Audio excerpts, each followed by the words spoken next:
5 divided by 5 is 1.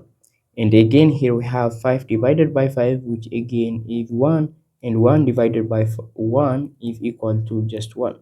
But this answer is not correct, because according to the order of operation, if we encounter similar arithmetic, like in this case division, we have to solve the problem left to right, right? So that is what we are going to do, and we are going to start from the left and we are going to go all the way to the right in order, and that is the correct order to solve the problem. So what we are going to do is we are going to divide 5 by 5, and then that dividend is going to be divided by 5 and then by 5 once again, right?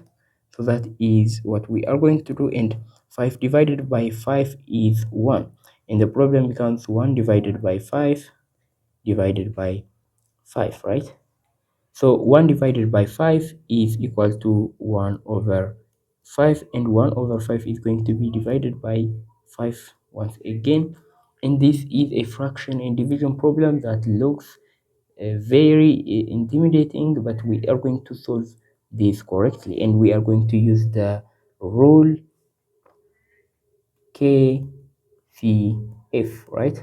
So K stands for keep, C stands for change, and F stands for flip, right? So what we are going to do is we are going to keep as it is the first arithmetic, and we are going to change the division to multiplication, and finally we are going to flip the 5, right?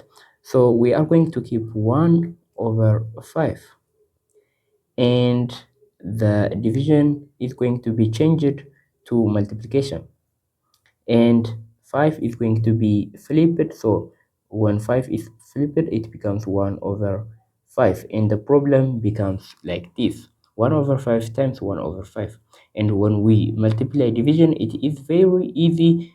All we have to do is multiply the top number and multiply the bottom number, and we got the answer. So 1 times 1 gives us 1, and 5 times 5 gives us 25. So the final answer to this question is 1 over 25.